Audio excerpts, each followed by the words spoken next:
Mark Steele leaned back in his chair, trying to look interested as the Earth-Zorgoth diplomatic meeting dragged on.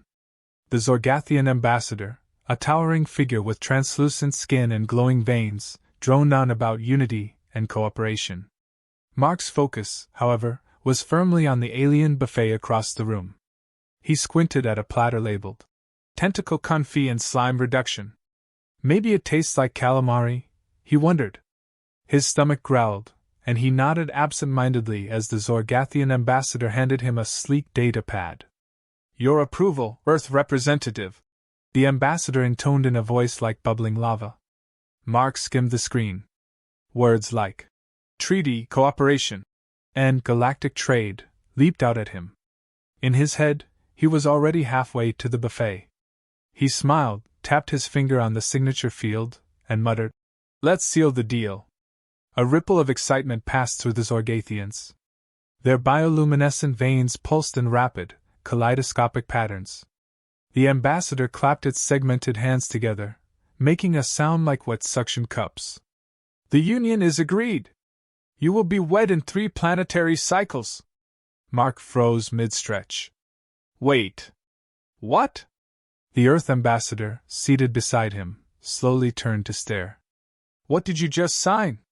Mark snatched the data pad back and reread the document. His stomach plummeted. Clause 47b. The Earth representative agrees to a ceremonial bonding with a Zorgathian noble as a symbol of interspecies harmony. He groaned. I thought it was about tariffs. The Zorgathian ambassador loomed closer, veins glowing a soothing green. Rejoice, human. You will be joined with Lady HFY, one of Zorgotha's most esteemed nobles. Mark stammered. Joined? Like married? Precisely. The ambassador said with a smile. At least, Mark thought it was a smile. The ambassador's face tentacles twitched in a vaguely cheerful pattern.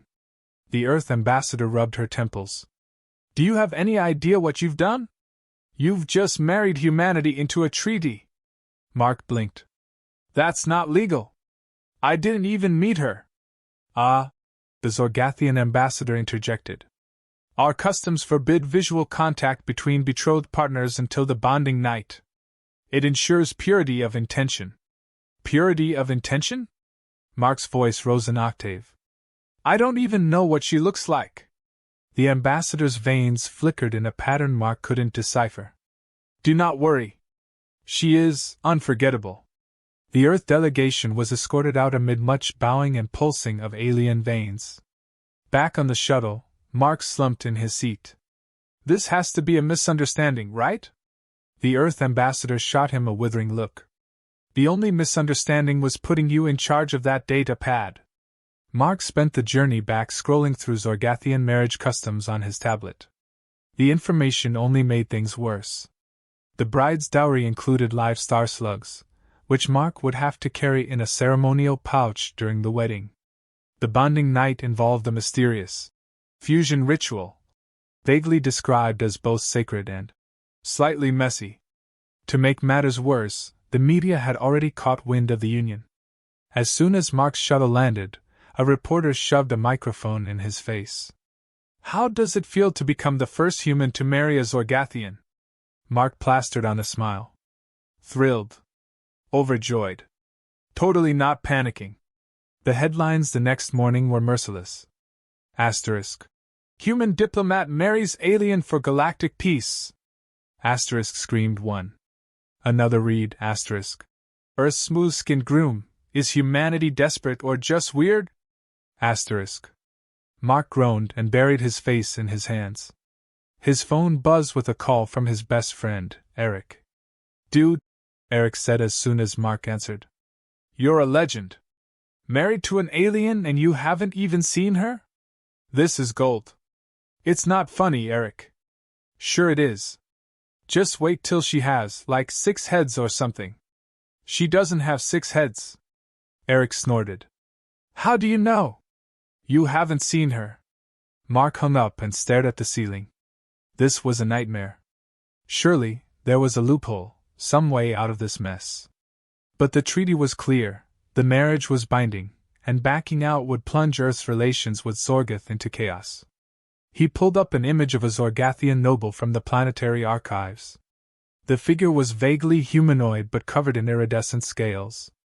Their limbs were oddly jointed, and their faces were framed by bioluminescent tendrils. Mark groaned again. What have I gotten myself into? That night, as he lay in bed, his imagination ran wild. What if his bride had tentacles? Or glowing eyes? Or, he shuddered, teeth where there shouldn't be teeth. But then, a small voice in the back of his mind whispered, *, what if she's not bad? What if this actually works out? *. Mark snorted and rolled over. Yeah, right, he muttered. And maybe the star slugs will give me a standing ovation. Mark's nightmares began almost immediately after the announcement of his impending marriage. They were a parade of surreal, grotesque visions.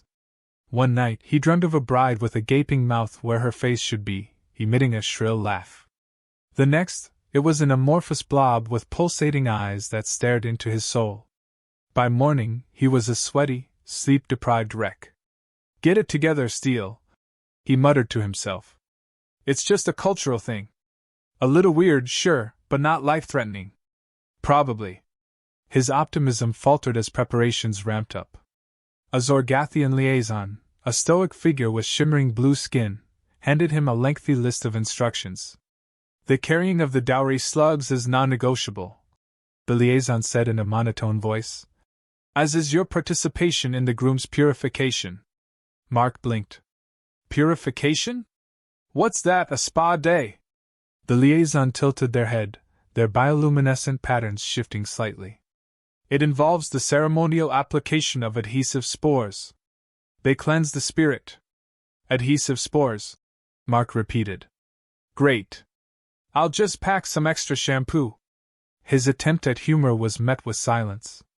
The Earth ambassador, who had taken it upon herself to oversee Mark's preparations, didn't hold back her exasperation.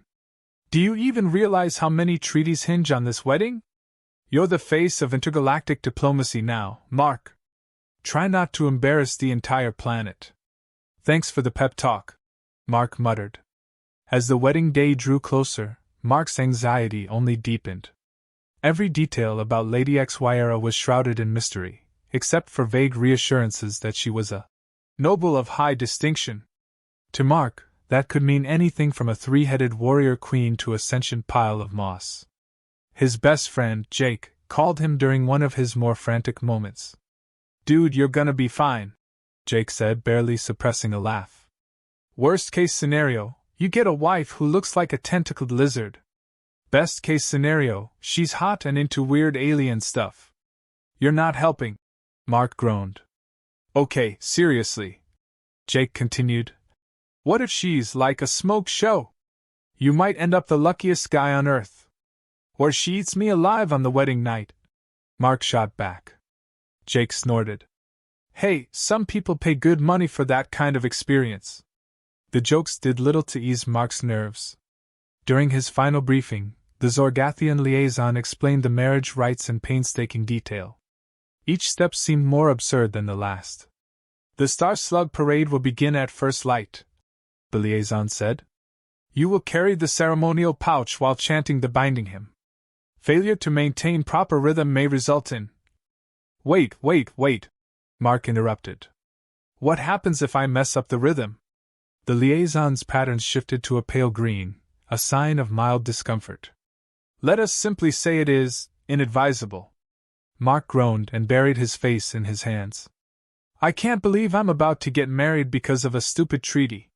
The liaison tilted their head again. Marriage is a sacred bond, even in your culture, yes? Yeah, but in my culture we usually meet the person first, Mark muttered. The liaison paused, their glow dimming slightly. Perhaps it is better this way. You will not judge her by her physical form but by the union of your spirits. That's weirdly profound, Mark admitted. Indeed. Now let us discuss the fusion ritual. Mark's heart sank. Oh God! What now? The wedding ceremony began with a flourish of light and sound that Mark could only describe as alien disco meets opera on steroids.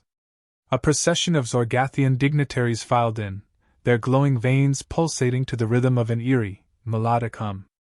Mark stood awkwardly at the altar, clutching the ceremonial pouch of star slugs, which writhed slightly with every step he took. He focused on the hymn he had been practicing for days, his voice shaky but on rhythm. The star slugs seemed to react, their movements synchronizing with his chant. For a brief moment, he thought he was nailing it. That was until one of the slugs popped its head out of the pouch and gave what looked suspiciously like a disapproving glare. "This is fine," he whispered to himself. "Totally fine. Just a normal intergalactic wedding." The audience, an eclectic mix of humans and Zorgathians, watched in silence as the ceremony unfolded.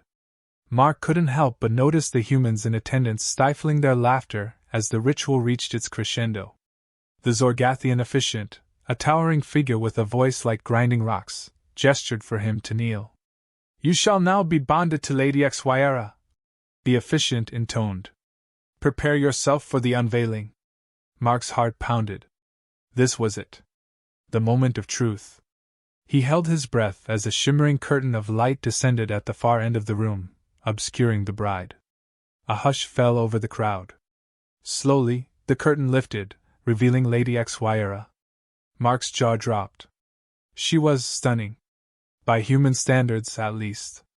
Her translucent, iridescent skin shimmered like a living rainbow, and her luminous eyes glowed with a soft, golden light. She moved with an elegance that was almost hypnotic.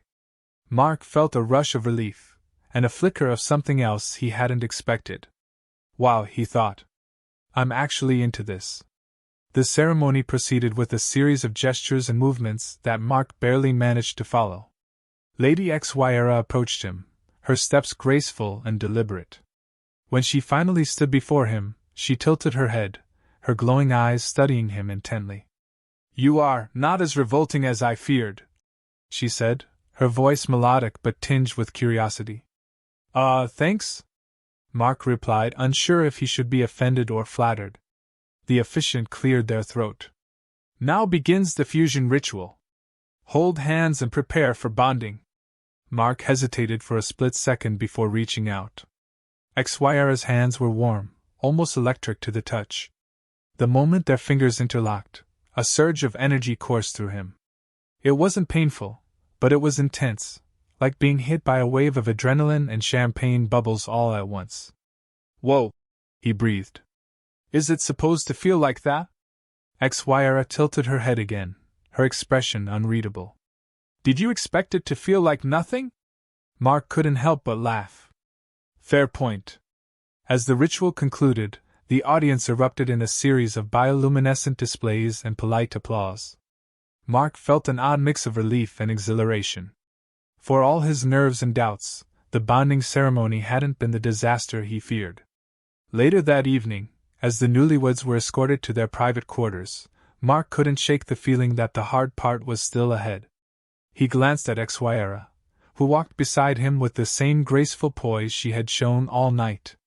"So," he said, breaking the silence, "do you, do this often? Marry random humans for treaties?" Her lips curved into what he assumed was a smile. "You are my first. And if you survive, perhaps my last." Mark blinked. "Wait, survive? What do you mean, survive?" She didn't answer, but the mischievous glint in her eyes left him both intrigued and mildly terrified. Mark sat nervously on the edge of the bed, watching as HFY moved around the room with an air of confidence that made him feel like an awkward teenager on his first date. He had expected the night to be, well, strange, maybe even a little uncomfortable, but the way she carried herself, the way her skin shimmered with every movement, made him realize he might have underestimated her. "Okay, let's just get this over with," Mark muttered under his breath. "How bad could it be?" HFY turned to him, her golden eyes narrowing slightly. "Do you think this is a getting it over with situation, human?" No, of course not," Mark quickly corrected, now wishing he hadn't spoken. "I just meant, it's all new." She nodded, taking a step toward him. "New indeed. But that is not why we are here." Mark gulped. "Right. Of course. I'm not sure why I thought it would be anything other than new. He mentally slapped himself. HFY's lips quirked into a smile. You are nervous. No, Mark said quickly. I'm just, calculating the fusion ritual. Her smile widened, a spark of amusement dancing in her eyes. Fusion ritual, she repeated, her voice dripping with sarcasm. Is that what you're calling it now? Mark scratched the back of his head, feeling more and more like a kid who had no idea what he was doing. It's what the ceremony was called, right? I thought there would be more, actual ritual stuff. HFY walked closer, the hum of her energy almost palpable in the air. Oh, there is a ritual, she said in a voice that was almost too smooth for comfort. But it is personal. Much more intimate than you might be accustomed to. Mark felt his heart race. Personal? She nodded. Yes. We are not bound by appearances, human. What we share here is more than a simple physical union. It is an exchange of energies, a melding of souls. Mark blinked. Wait. Soul melding? No one mentioned that in the fine print. HFY leaned forward, her glowing skin casting a soft light around her. It is not something to be feared. It is a part of us, as natural as breathing. She stepped closer, her body radiating warmth. If you do not mind the sensation, of course. Mark swallowed hard, his mind racing.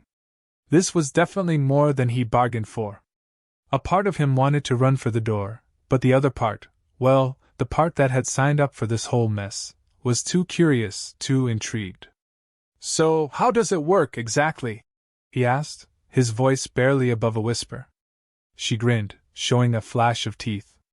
You ask too many questions, Mark Steele. Without warning, she reached out and placed her hands on his shoulders. The sensation that followed was unlike anything Mark had ever felt before. A sudden warmth spread through his body, not just on the surface, but deep inside. It was as if his very bones were being infused with something alive, something alien. He gasped, pulling back slightly. What the hell was that? That, HFY said with a smirk, is the beginning of the fusion. Mark's mind was reeling. He'd heard rumors, sure, about alien species who communicated through touch, through energy transfer, but to actually feel it was something else entirely. He looked at HFY, who appeared completely at ease. Are you saying we're merging? Her eyes sparkled. In a way, yes. We exchange energy, emotion, and intent. Our beings connect on a level that transcends simple physicality. Mark felt a rush of something, adrenaline, lust, fear, all mixed into one chaotic whirlwind. He wasn't sure if it was the alien energy coursing through him, or the strange chemistry between them, but something was undeniably happening. HFY tilted her head. You feel it now, don't you? Mark nodded, barely able to speak. Yeah. I don't know what's going on, but it's intense. Her lips curled upward. Intense is an understatement, human. She took another step closer, her face inches from his. Now we begin the true bonding. Mark's eyes widened. Wait. You mean? But before he could finish his sentence, she reached up and placed her forehead against his. The world tilted, as if the very fabric of reality was being pulled and stretched, woven together with threads of energy and sensation. For a moment, Mark wasn't sure if he was still standing or floating, but the overwhelming power of the connection was undeniable. It wasn't just physical. It wasn't just spiritual. It was everything, an all-encompassing tide of emotion, connection, and something deeper that he didn't have the words for. I thought you humans would be more resistant, HFY murmured. But you are surprisingly adaptable. Mark could barely form words, his mind scrambled by the intensity of the experience. This is wow. HFY smiled softly, her eyes glowing brighter than ever. There is no turning back now, Mark Steele. You are mine and I am yours. The bond is forged. Mark's chest tightened. Was it fear? Or something else?